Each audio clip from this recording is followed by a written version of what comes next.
베냐민 기브아에 있는 사울의 파수꾼이 바라본즉 허다한 블레셋 사람들이 무너져 이리저리 흩어지더라.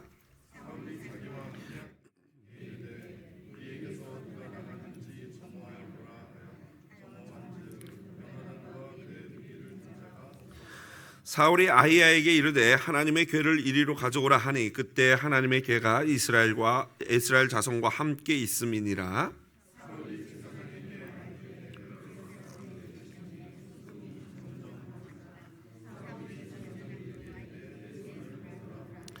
사울과 그와 함께한 모든 백성이 모여 전장에 가서 본즉 블레셋 사람들이 각각 칼로 자기의 동무들을 침으로 크게 혼란하였더라.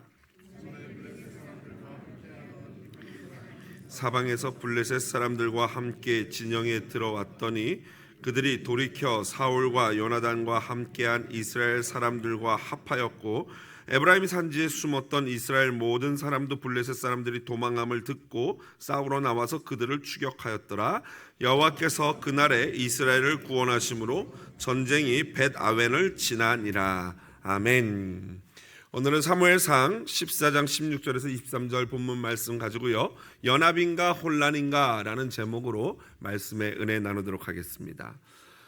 저는 성도님들이 기도해 주신 덕분에 총회를 잘 마치고 왔습니다. 이번 총회는 회복을 넘어 부흥으로 라는 주제로 진행이 되었는데요, 지난 팬데믹으로 인하여서 많은 교회들이 위축이 되었는데 이제 모든 면에서 그 이전으로 회복할 뿐만 아니라 이제 더 나아가 부흥에 이르기를 바라는 마음으로 위와 같은 주제로 이 총회를 진행한 것입니다. 이 오랜만에 교단 소속 목사님들을 만나서 함께 교제하고 식사하고 예배하니 많은 은혜를 누렸습니다. 이 주부들이 농담 반 진담 반으로 하는 이야기가 있습니다. 어떤 밥이 제일 맛있다고 말합니까, 주부들이? 보세요. 우리 주부님들만 다 대답을 했습니다. 남이 해준 밥이 그렇게 맛있다고 하더군요. 저도 이번에 느꼈습니다. 남이 말아준 설교가 그렇게 맛있더라고요. 맨날 설교를 제가 만들다가 다른 목사님들이 전해주는 말씀을 듣는데 그렇게 참 은혜가 되고 좋을 수가 없었습니다. 하루에 4번 정도 세미나 하고 예배를 했습니다. 새벽 예배하면서 말씀 듣고 세미나 2번 하고 저녁에 또 예배를 하면서 이렇게 말씀을 들었는데, 첫날 이렇게 그러니까 둘째 날이죠. 둘째 날 이 유명한 목사님들 3분이 오셨어요. 첫 번째 강의는 3일 교회를 섬기는 송태근 목사님이라는 분이 오셨는데요, 이 목사님은 오셔서 깊이 있는 말씀으로 목회자의 자세에 대해서 말씀해 주셨습니다. 간략하게 요약하자면은 잘 될 때 조심하고 잘 할 수 있을 때 조심하고 잘 하고 싶을 때 조심하라 라는 말씀을 주셨고요, 아울러서 이 목회자가 누구인가, 무엇인가, 목회자는 뭐하는 사람인가 라고 질문을 던지시고 목회자는 설교자다 라고 말씀하셨고요, 또한 설교자는 동시에 신학자다 라고 말씀하셨습니다. 그래서 이 말씀을 전하는 것이 얼마나 중요하고 그 말씀을 전하기 위해서 반드시 신학자가 되어야 한다라는 그런 말씀을 주셨습니다.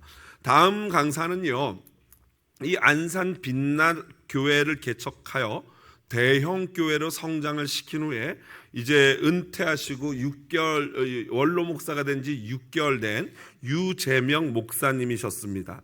이 유 목사님 역시도 말씀에 목숨을 걸어야 한다라는 가르침을 주셨습니다. 이 목사님이 간증한 여러 간증 중에서 한 가지 일화를 소개해 드리면요, 이 목사님은 전도사님 시절에 이렇게 개척을 하셨더라고요. 그래서 굉장히 큰 교회로, 이 대형 교회로 성장을 시키셨는데, 아마도 그 전도사님 시절이었던 것 같아요. 이 목사님이 이 몇몇 집사님들이 이 목사님을 보자고 하는 것입니다. 그래서 이제 전도사 시절에 이 목사님이 이제 몇몇 집사님과 오피스에 같이 마주보고 앉았는데, 이 몇몇 집사님들이 이렇게 충고를 하더래요.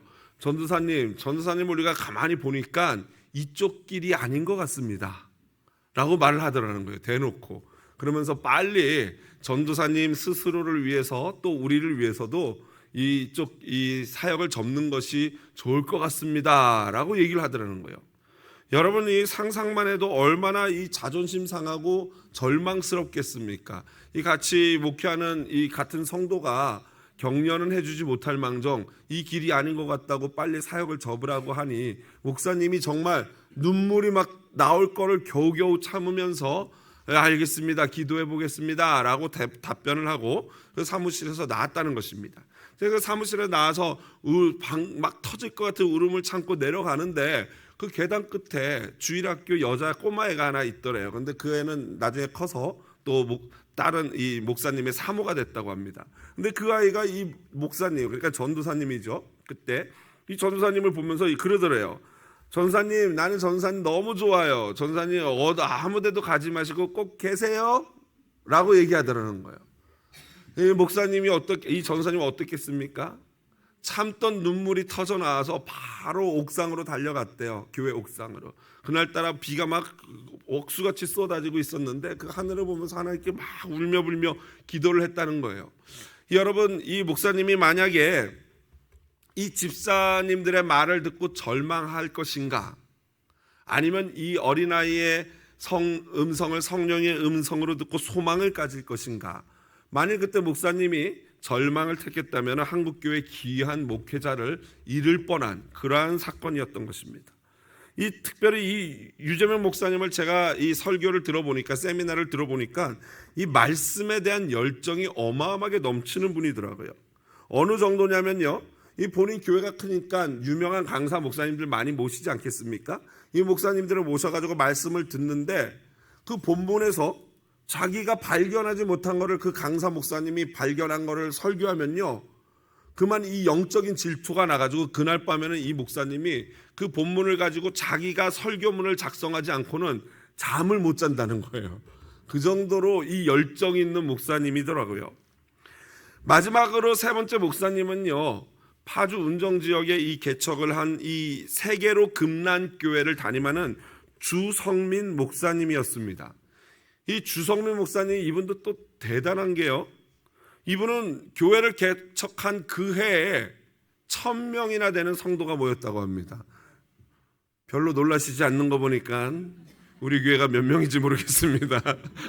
1000명 개척한 그 해. 그래서 제가 궁금한 건 또 못 참잖아요. 그래서 그 자리에서 말씀을 듣다 말고는 도대체 그러면 이 교회는 전체 성도는 몇 명일까 하고 찾아봤더니 재적 성도가 3만 명이라고 합니다. 3만 명. 메가 철치죠. 대형 교회 중에 대형 교회인 것이죠. 그런데 이제 이 목사님의 목회 스타일이나 이런 거는 제가 100% 동의할 수는 없습니다. 하지만 다른 것은 잘 모르겠지만 이 주목사님께 제가 배운 것은 이 열정과 끈기예요. 굉장히 재밌는 얘기를 해주셨는데, 이분이요, 이 교회가 감리교단인데 이 감리교단 소속 신학교를 가기 위해서 자그마치 10수를 했대요. 10수. 그러니까 여러분, 서울대도 아니고 하버드 대학도 아닌 신학교를 가기 위해서 10수를 했다는 것입니다. 그래서 제가 나중에 듣고 보니까 이 목사님이 사정이 있더라고요. 알고 봤더니 이 목사님의 부모님도 목사님이셨어요. 사모님은, 그러니까 어머니는 사모님이시겠죠. 그런데 이 두 분 다, 어머니는 백혈병으로, 아버지는 암으로 두 분이 굉장히 일찍 돌아가신 거예요. 그러다 보니까 아마도 본인이 신문 배달, 우유 배달, 노가다 이런 것들을 하면서 그런 생계를 책임지면서 이 공부를 하다 보니 아마도 그렇게 시간이 오래 걸렸던 것 같습니다. 어쨌든 대단한 거는 10년이 지나도록 포기하지 않는다는 거, 여러분 대단하지 않습니까? 그렇게 이제 신학교를 가고 개척을 해가지고 개척한 지 단 몇 년 만에 메가철치를 만든 거죠. 그러면서 어렸을 때 꿈이었던 조용기 목사님과 함께 사역을 하면서 전 세계를 돌아다니는 부흥 강사가 됐고, 이제 조 목사님이 돌아가시고 나서 조 목사님이 다니던 그 동남아라든가 이런 지역을 이분이 다 초청받아서 가는 유명한 부흥 강사가 되셨습니다. 특별히 이 교회가 대단한 게요, 이 여름 6월부터 8월에는요 여리고 기도회라는 것을 합니다. 그런데 이 여리고 기도회는 어떻게 하는 거냐면요, 밤 9시부터 모여가지고요 새벽 4시까지 기도를 한대요. 그런데 그 본당에 사람이 꽉 차더라고요. 이 목사님이 특이한 게 아주 제가 볼 때는 굉장한 선수예요. 이 영상까지 찍어왔어요. 말만 하면 못 믿을 것 같으니까 이 영상을 찍어가지고 본인 이 여리고 기도회 몇 차까지 하는 그걸 다 찍어서 보여주시는데 그 큰 본당에 그 많은 성도들, 한국이 여러분 얼마나 바쁩니까? 미국 바쁘다고 하지만 한국은 훨씬 더 바삐 돌아가는 사회잖아요. 그런데도 9시부터 와가지고 새벽 4시까지 하는데 본당이 꽉 차요. 어린 애들부터 어른에 이르기까지 기도를 하자 그러면요. 저는 사실 우리 교회에 이렇게 가끔 오는 이제 강사 목사님들이 저희 교회 주일 예배를 보면서 기도 소리에 놀라시더라고요. 저는 몰랐는데 강사로 오신 분이 목사님 굉장히 놀랍습니다. 교회가 이렇게 주일 예배에 큰 소리로 기도하는 거는 굉장히 대단한 일입니다 라고 말하더라고요. 그래서 약간 교만해졌어요. 그런데 그 영상을 보고는 제 코가 납작해졌습니다. 어린애부터 어른에 이르기까지 다 기도를 하는데 그냥 시작하면 랄랄랄라 하고 방언으로 다 전체가 다 방언으로 하면서 그거를 9시부터 새벽 4시까지 하고 있으니 여러분 무슨 할 말이 있겠습니까? 그뿐이 아니에요. 비가 오나 눈이 오나 이 교회는 세계로 금난교회라는 이 띠를 두르고 이 한국 겨울 얼마나 춥습니까? 또 여름에는 장마가 얼마나 옵니까? 비가 오나 눈이 오나 영하 20도가 돼도요. 그 파주가 굉장히 추운 지역이거든요. 북한 가까운 데 아닙니까? 그런데도 영하 20도가 돼도 나가가지고 다 전단지 나눠주면서 전도하는 거예요. 놀라운 것이요. 그렇게 하다 보니까 교회가 90%가 다 초신자라고 합니다. 그러니까 수평 이동해온 성도가 아니라 이쪽 교회에서 이쪽 교회로 온 성도가 아니라 다 처음 예수를 믿는 그런 사람들이 그 교회를 구성한다는 것입니다. 그러다 보니까 더 놀라운 거는요. 신방을 하는데 신방을 주일날 밤 10시부터 새벽 1시까지 한대요. 미친 거 아니야? 이런 생각이 들 정도예요. 그래서 왜 그런가 했더니 이 성도들이 초신자다 보니까 주일날에는요. 밤까지 논대요. 실컷 놀고 밤에 집에 들어올 때쯤에 간다는 거예요. 그래서 신방을 하는데 보니까 보통 일반 신방이 아니고 이 90년대 감성이에요.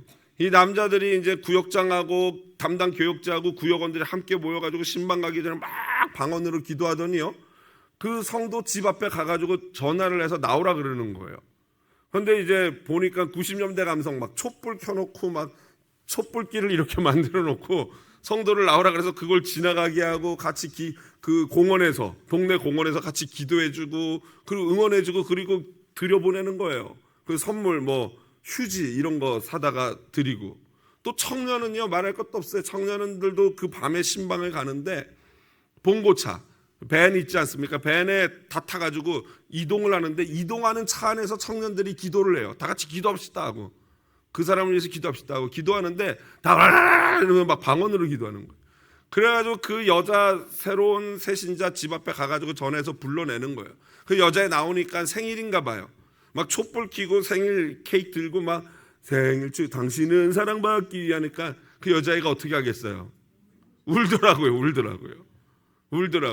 그러면서 저는 이제 주일날 빠지지 않고 열심히 다니겠습니다. 결단하고 그러더라고요. 약간 사실은 이단들도 이런 식으로 하긴 하는데 어쨌든 다른 건 모르겠지만 이 열정만큼은 이렇게도 섬길 수 있구나 평신도들이 이 열정만큼은 진짜로 부럽고 이게 정말 되는구나 안 되는 게 아니라 되는구나 안 해서 그렇구나라는 생각이 들더라고요. 그래서 제가 이제 세 분의 목사님의 이 모든 강의를 딱 한마디로 정리해 보면 결국 말씀과 기도였어요. 말씀과 기도가 능력인 줄로 믿습니다. 안 되는 것이 아니라 안 하는 것이었어요. 여러분 이게 우리 DNA에 새겨지는 거 아니겠습니까? 이 같이 어렵고 부흥은 끝난 시대라 그러고 교회는 이제 다 망했다 그러는 그 시대에 왜 그 교회만큼은 그렇게 성장하냐고요. 안 되는 것이 아니라 안 하는 거였죠. 여러분 어제나 오늘이나 영원토록 변함없으신 하나님은 지금도 살아서 역사하시는 하나님인 줄로 믿습니다. 저와 여러분의 교회도 하나님의 놀라운 역사가 있을 줄로 믿습니다. 오늘 본문을 보면요 아무것도 하지 않고 그저 바라보기만 하는 인물이 등장합니다. 사울이죠.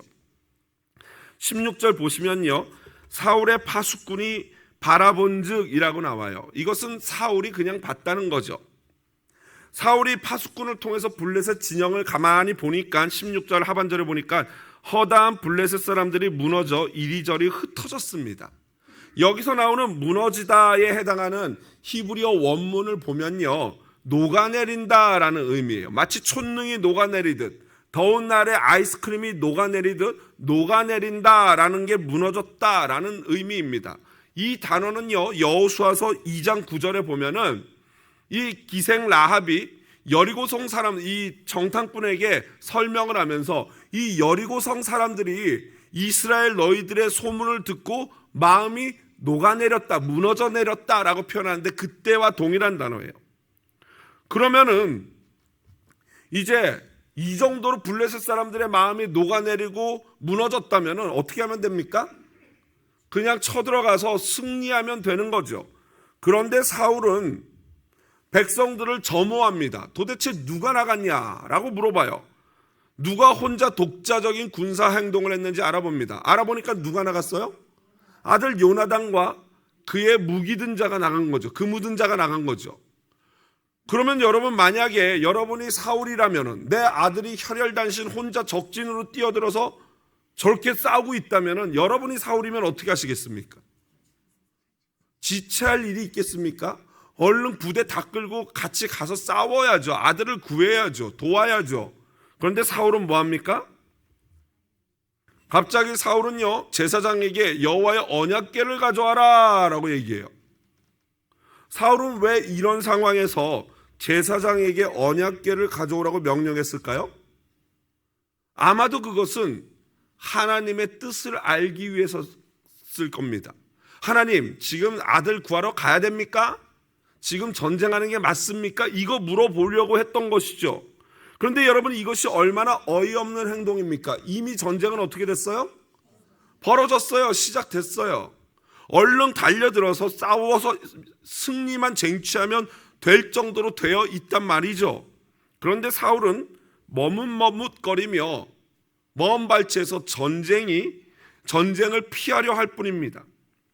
한편 오늘 본문, 우리가 보는 본문에는요, 18절 보시면은 하나님의 궤가 이스라엘 자손과 함께 있었다라고 기록되어 있죠. 이게 이제 마소라 사본을 근거로 해서 번역을 한 건데, 다른 한편 히브리 성경을 헬라어로 번역한 성경, 제가 뭐라고 누누이 말씀드렸습니까?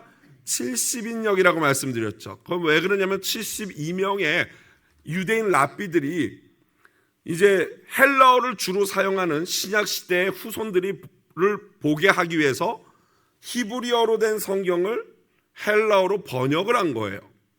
그런데 그 랍비들이 번역할 때는 이 부분, 하나님의 궤 대신에 에봇이라는 것으로 번역을 해놓습니다. 에봇은 제사장들이 겉에 입는 이 앞치마와 같은 옷이거든요. 그 안에는 우림과 둠밈이라는 하얀색 돌과 검은색 돌이 있어요. 그래서 그 우림과 둠밈으로 이스라엘 제사장들은 하나님께 하나님의 뜻을 구했어요. 하나님, 전쟁 나가는 것이 맞습니까? 하고 돌을 꺼내서 흰 돌이면 오케이, 검은 돌이면 노케이 그런 거였죠. 바로 그거를 그거를 가지고 왔을 것이다 라고 70인의 랍비들은 번역을 한 것입니다. 사실 이 70인형 성격이 좀 더 타당성이 있는 건 왜냐면요, 여러분, 이때까지 하나님의 언약궤는 어디 머물고 있었습니까? 예전에 보면 블레셋에게 빼앗겼다가 우리 사무엘상 전반부에 나왔죠. 블레셋 사람들을 막 다곤 신이 무너지고 하니까 그들이 암소 2마리와 수레에다가 언약궤를 태워서 보냈죠. 그때 언약궤가 머문 곳이 어디예요? 기럇 여아림이라는 동네고, 그 중에서 아비나답의 집에 머물게 됐어요. 그리고 성경에 보면은 이 사무엘상 7장 2절에 보면은 거기서 20년을 있었다라고 돼 있고요. 사무엘하 6장에 가면은 그 기럇 여아림 아비나답 집에 있던 그 법궤가, 언약궤가 다윗의 때가 돼서야 어디로 옮겨집니까? 예루살렘 성으로 옮겨지게 됩니다. 그런데 그 아비나답 집에서 나올 때 아비나답의 아들 웃사가 이 소가 수레를 끌다가 날뛰니까 언약궤가 떨어지려고 그래서 어떻게 해요? 손으로 잡죠. 그러다가 죽는 사건이 벌어집니다. 그러니까 그때까지 언약궤는 아비나답의 집에 머물러 있었던 것이죠. 또 두 번째로 사울이 하나님의 궤를 가져오라라고 명령하는데 하나님의 언약궤와 가져오라라는 단어가 같이 쓰인 곳은 이것밖에 없어요. 왜냐하면 이스라엘 사람들은 건방지게 하나님의 궤를 가져오라라고 말할 수가 없어요. 그 정도로 이 이스라엘 사람들은 하나님 여호와 야훼라는 이름을 두려워하거든요. 그래서 야훼라는 이름을 안 쓰려고 아도나이 주라는 그러한 이 명칭까지도 개발하는 사람들이 이 유대인들인데 당연히 언약궤를 가져오라라고 말할 수가 없는 거죠. 그래서 합리적으로 보면 에봇을 가져오라라는 것이 더 타당하다라고 보는 것입니다. 어쨌든 아마도 사울은 그것을 통해서 내가 지금 전쟁에 가야 될지 말아야 될지를 알고 싶었던 것 같아요. 그런데 사실 사울의 이러한 우유부단함보다 더 문제가 되는 당황스러운 행동이 그 다음 행동입니다. 제사장을 불러서 이제 언약궤라고 치면 언약궤를 가져와서 왜 언약궤를 가져왔어요? 예배하기 위해서 또는 기도하기 위해서 언약궤를 가져온 거 아니겠습니까? 그런데 오늘 성경에 보니까 블레셋 진영의 소동이 점점 커지니까 사울이 뭐라고 명령합니까? 19절 하반절에 보니까 내 손을 거두라 라고 말해요. 이게 무슨 말이에요? 그만해라. 예배 멈춰봐. 기도 잠깐 멈춰봐. 이거거든요. 아니 왜 잘 진행하던 예배를 멈추라고 얘기하는 걸까요? 왜 잘 하던 기도를 멈추라고 하는 걸까요? 아마도 사울은요, 기도하려고 이렇게 갈까 말까 이러고 내가 가면 이길 수 있을까 이러다가 가만히 보니까 블레셋 진영이 어때요? 난리가 났어요. 이미 끝난 것 같아요. 하나님 없어도 어떻게 될 것 같아요? 그렇죠. 하나님 없어도 충분히 내가 그냥 가도 주술 수 있을 것 같아요. 그러니까 잠깐 그만해봐 하고 나서 뭐합니까? 그 다음 20절에 보니까 그때서야 백성들 다 끌고 전장으로 갑니다. 이제 가보는 거예요. 직접 안전하니까 이제 가도 괜찮을 것 같으니까. 그래서 송병현 교수는요, 이러한 사울에 대해서 다음과 같이 말합니다. 같이 화면 보면서 한번 읽어보겠습니다. 그는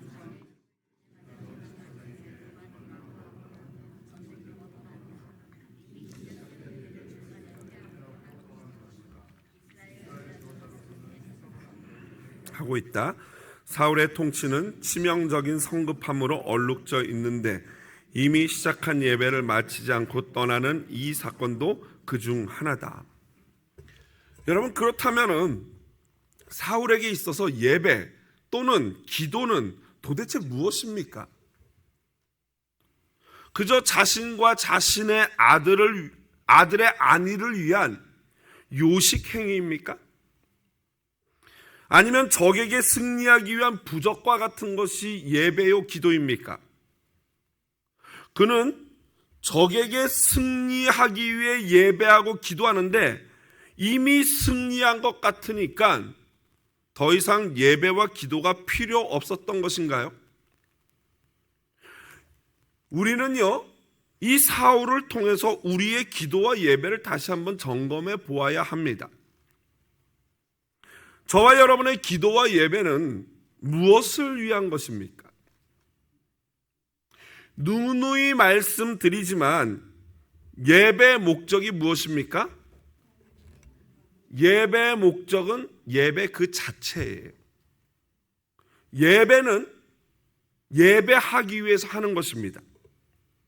예배에 만약에 또 다른 목적이 들어가면요, 그 예배는 이미 타락한 예배예요. 변질된 예배입니다.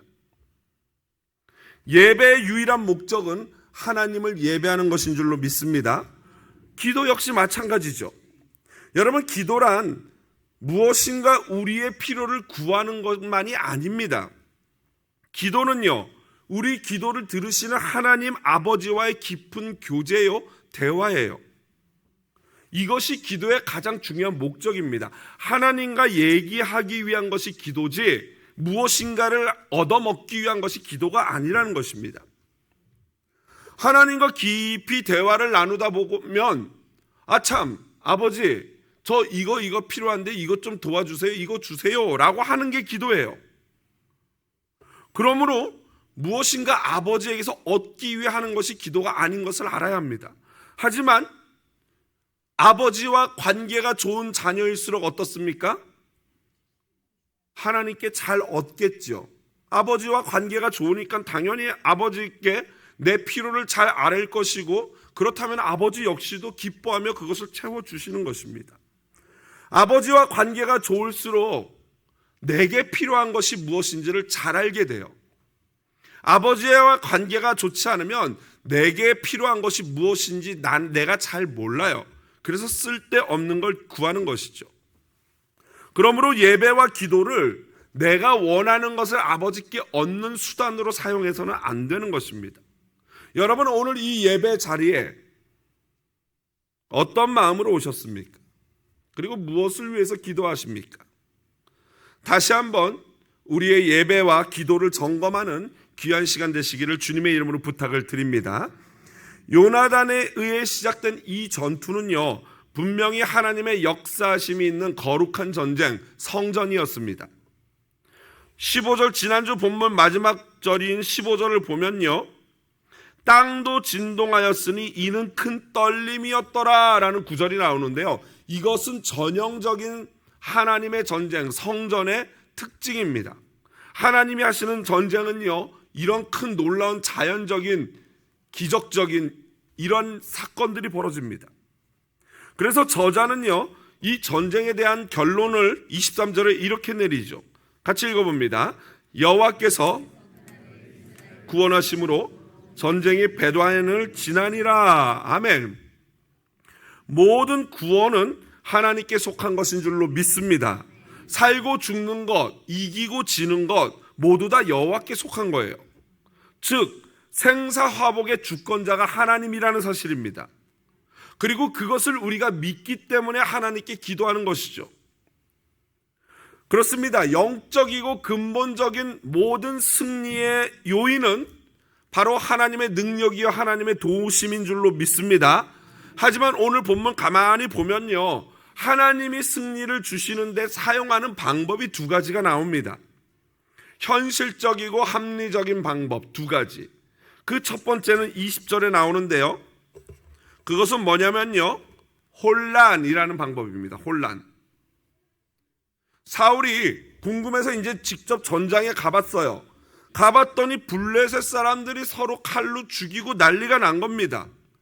거기에 뭐가 있었다 그래요? 20절에 보니까 혼란하였더라. 크게 혼란하였더라. 소위 자중질환이 일어난 것입니다. 이 성경을 보면은 성도님들이 그렇게 생각할 거예요. 이게 진짜 가능해? 이럴 수가 있을까? 라고 의아해할 것입니다. 하지만 이런 일은요, 현대 전에도 그렇고 현대 전쟁에도 일어나는 일이고 역사 속에 이제 전쟁사를 보면은 굉장히 자주 있는 일이에요. 우리가 지난 사사기 할 때도 목격한 바가 있죠. 기드온이 미디안과 아말렉과 전쟁할 때 어떤 일이 있었습니까? 사사기 7장 22절 같이 읽어보겠습니다. 300명이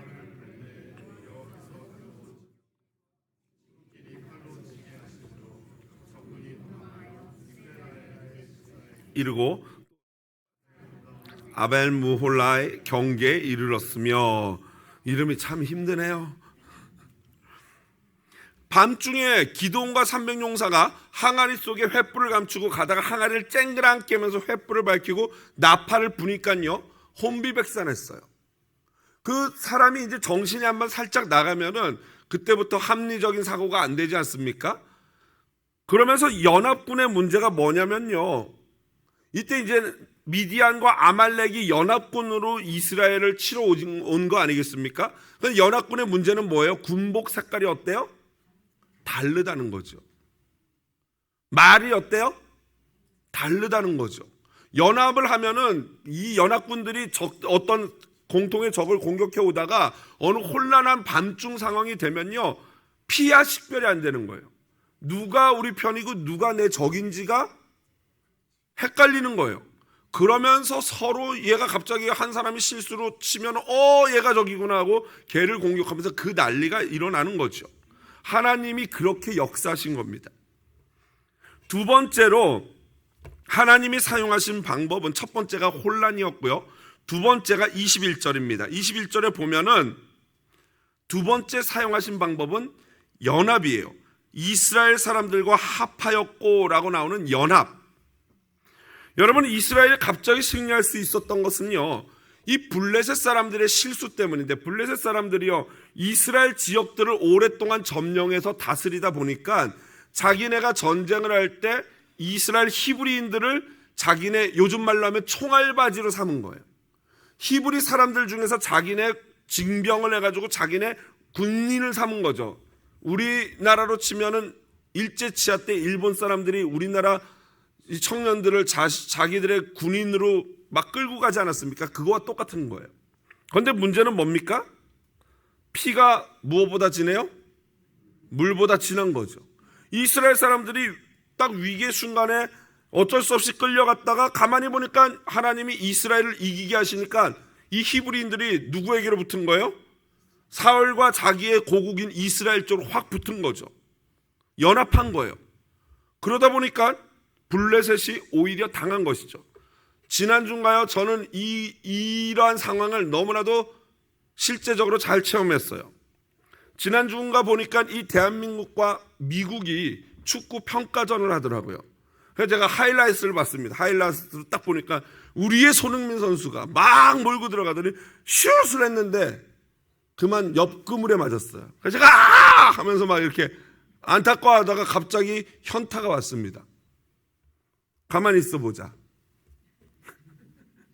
지금 나는 미국을 응원해야 되는가 한국을 응원해야 되는가 딜레마에 빠지는 거예요. 분명히 제 여권은 이제 USA가 됐는데 나도 모르게 손흥민 막 이러고 있는 거예요. 미국이랑 하고 있는데 갑자기 저는 그러면서 우리 2세들을 이해하게 됐어요. 우리 2세들의 이 정체성의 혼란이 이런 거겠구나라고 이해하더니 거기서 더 나가서요 트럼프 대통령의 마음까지도 이해하게 됐어요. 축구를 보다가.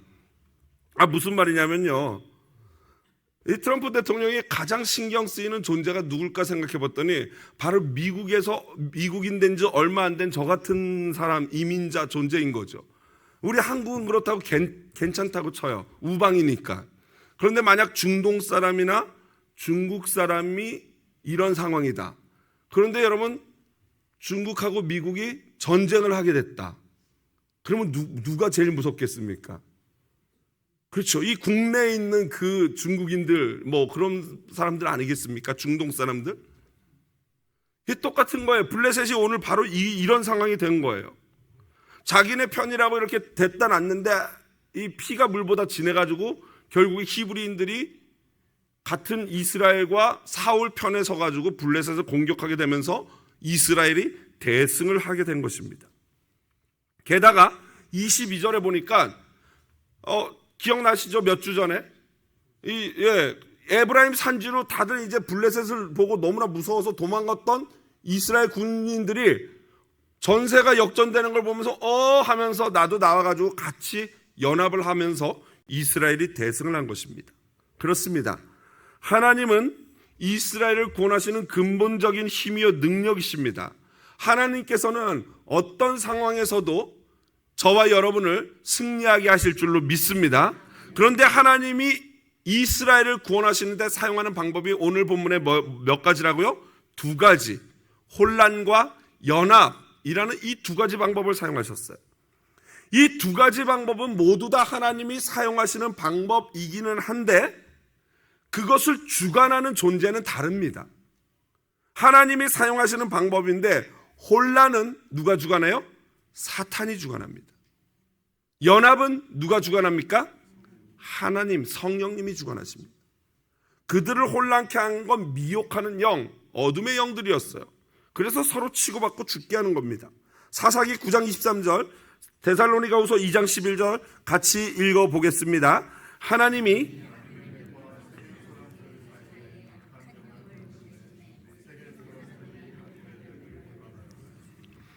이러므로 하나님이 미혹의 역사를 그들에게 보내사 아멘. 하나님은 악한 영까지도 주관하시는 분인 줄로 믿습니다. 그리고 악한 영이 역사하는 곳에는요, 분열과 혼란과 배신만이 난무한 것입니다.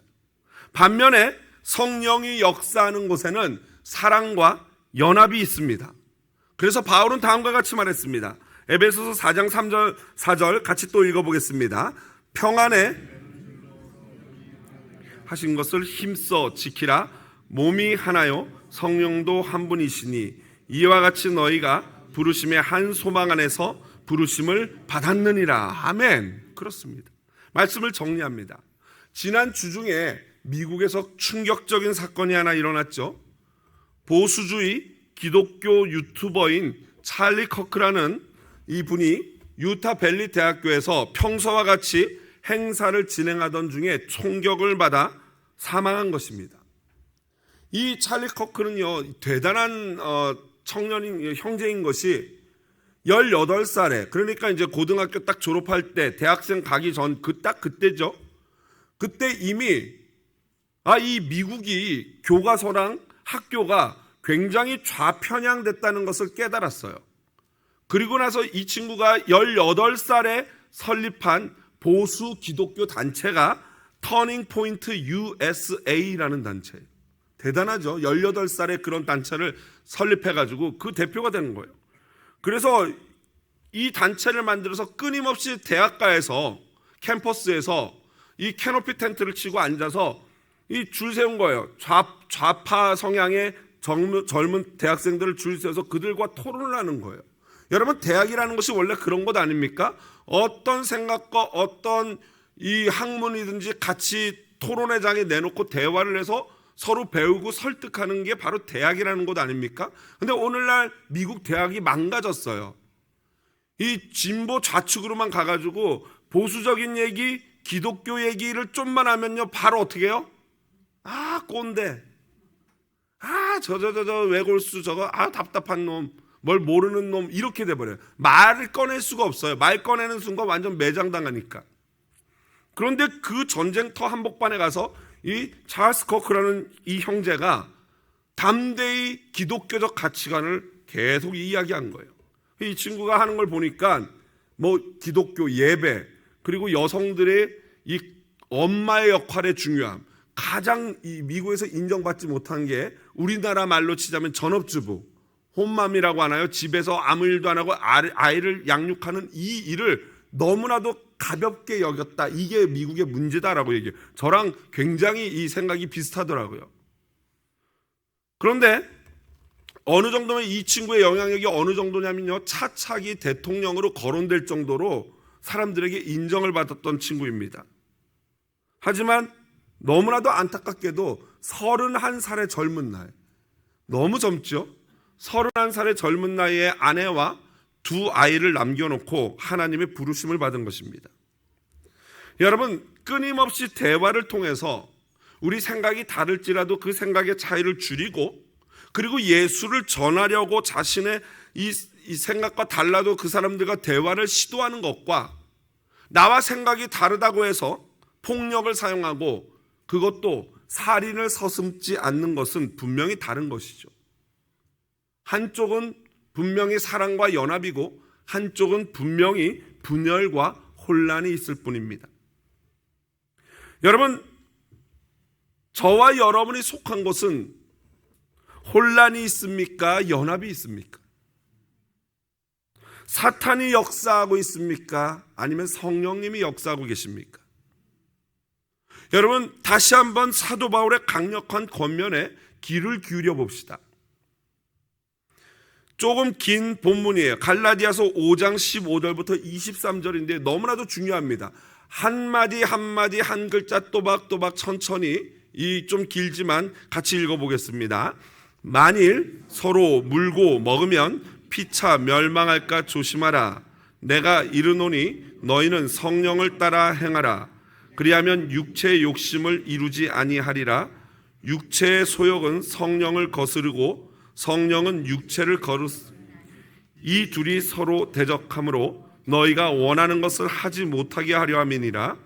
너희가 만일 성령의 인도하시는 바가 되면 율법 아래 있지 아니하리라. 육체의 일은 분명하니 곧 음행과 더러운 것과 호색과 우상 숭배와 주술과 원수 맺는 것과 분쟁과 시기와 분냉과 당짓는 것과 분열함과 이단과 투기와 술 취함과 방탕함과 또 그와 같은 것들이라. 전에 너희에게 경계한 것이 이런 일을 하는 자들은 하나님의 나라를 유업으로 받지 못할 것이요 오직 성령의 열매는 사랑과 희락과 화평과 오래 참음과 자비와 양선과 충성과 온유와 절제니 이 같은 것을 금지할 법이 없느니라. 아멘. 우리들의 가정이 성령이 역사하시는 연합과 사랑, 성령의 열매가 넘쳐나는 거룩한 곳 되기를 주님의 이름으로 축복드립니다. 우리의 공동체가 성령의 열매가 넘쳐나는 연합의 장이 되기를 주님의 이름으로 축복드립니다. 그런데 여러분, 진정한 연합은요, 먼저 우리 각 성도가 그리스도와 온전히 연합할 때 이루어지는 것인 줄로 믿습니다. 기도와 예배는 다른 것이 아니라 하나님, 예수 그리스도와 온전한 연합으로 나가는 유일한 길입니다. 그래서 이것이 중요한 것이죠. 나는 기도와 예배를 통해서 온전히 하나님과 연합하고 있는지, 성령에 의하여 그리스도와 함께 날마다 죽고 날마다 부활하여 연합하는지를 살펴보아야 하는 것이죠. 그렇게 할 때 내가 속한 가정, 내가 속한 공동체에 진정한 사랑의 연합이 있을 줄로 믿습니다. 내일부터 가을 특별 새벽 부흥회가 시작됩니다. 모두 연합의 자리, 기도의 자리에 나와 기도합시다. 그리하여 성령에 속한 성도가 됩시다. 어느 교회처럼 밤 9시부터 기도를 시작해서 새벽 4시, 5시까지는 기도하지 못할지언정 적어도 새벽 첫 시간을 기도로 시작해 봅시다. 사탄이 역사하는 혼란이 아닌 성령이 역사하시는 진정한 연합이 우리 성도님들의 각 가정과 성도님들이 속한 공동체에 넘쳐나기를 주님의 이름으로 축복드립니다.